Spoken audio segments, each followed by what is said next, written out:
You're watching News 18 Weekend Morning News. News from where you live.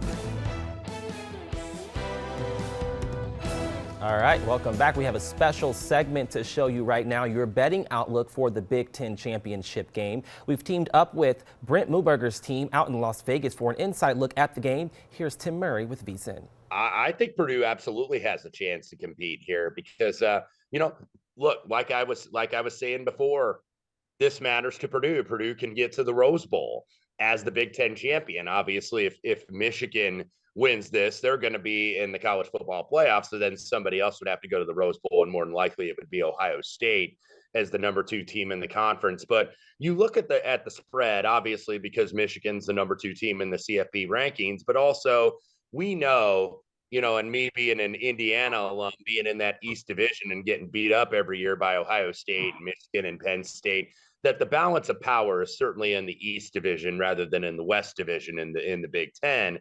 The East Division has really dominated this championship game in Indianapolis, but that's priced into the number here at 17. So when I look at Purdue, and you look, they're an unranked underdog. They've had a lot of success in these conference championship games since 2005, I believe. Unranked underdogs against ranked teams in conference title games are 14-6 against the number. That's 70%. North Texas fits that mold in the Conference USA title game, and Purdue certainly fits it here.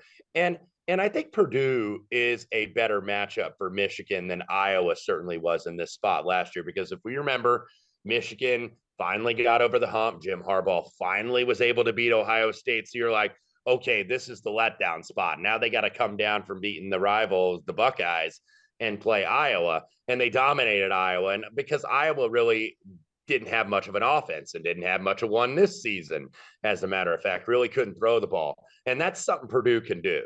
That is something Purdue can do. They can throw the ball down the field. They can generate chunk plays in the passing game. Aiden O'Connell obviously playing with a lot of emotion this week with the loss of his brother. So, I would think that Purdue is going to be live. I don't know necessarily to win, even though I think that they're going to compete.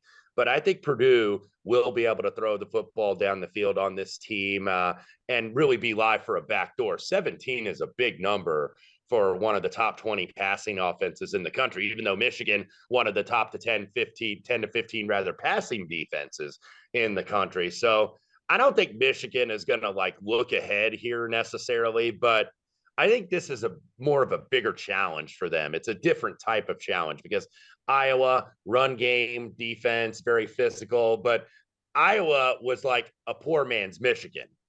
They couldn't outdo Michigan in Michigan's game, whereas Purdue can play a totally different type of style, throwing the football. And, we'll see if Mockabee is going to be healthy. I know he got shaken up in the bucket game down in Bloomington last Saturday, but Purdue actually has at least somewhat impressed me with the fact that they've at least been able to run the ball and keep defenses honest. They've been able to run it a little bit because we know, and you've seen these Purdue football teams over the years, hadn't been able to run the ball almost for 2 decades, it seems like, always near the bottom of the NCAA FBS rushing standings, but they've been able to run it when they needed to. So I think Purdue is absolutely live, at least to keep this game close. Well, for a detailed look at all of the big games, you can head to our website, Wlfi.com. Hey, stick with us after the break. If you're not headed to Indianapolis for the game,